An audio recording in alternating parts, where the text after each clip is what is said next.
Joining us now, Senator Bill Cassidy, Republican from Louisiana. And may I offer exactly the same question?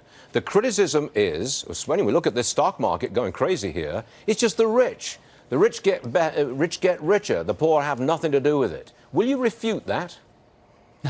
If you look at the list of companies who have been giving bonuses, raises, planning investment in the billions of dollars for the coming year, investing in workers' training, this is the investment in America that has been absent the last 8 years, but is present now. And it began with the deregulations under President Trump and the Republican Congress. It continues with this tax plan. It's very good for middle America. I think that business in America is on trial, for want of a better word. They're being given almost everything they want, from tax cuts to deregulation. They've got to perform. They've got to put that money back to work in America, because if they don't, the Bernie Sanders of this world will take it off them all over again. Am I right? I think you're right on that, but I would go a step further. The way our corporations and businesses compete worldwide is investing in human capital. And as they invest in human capital, the American economy, the American worker has always proven it can outcompete. They are now given the ability to do so. Under the previous administration, they weren't. Now they have it. Now they're investing. It's what we expect.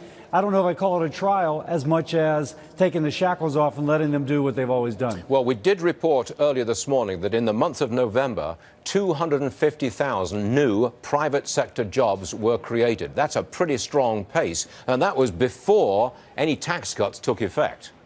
Yes, absolutely. And you see that from the regulatory regime, but also just the general understanding that the United States is going to encourage the private sector, not punish it, not tax it, not regulate it, because ultimately the private sector means the employees, those working families who for the last 7 years under the Obama administration did poorly, but with this administration and this Congress are going to do far better. And it's about those workers, and I'm very pleased for them. Is there any chance that as we go forward here, you could tweak the tax deal? At which point, I don't know, but could it be tweaked to improve the performance of the economy? Well, the economy runs, once you take away the regulations and decrease the tax burden, the economy is going to have its own momentum. Inevitably, there's going to be some things we do a little differently with taxes going forward. But I think the fundamentals are right. And it's all about that American worker.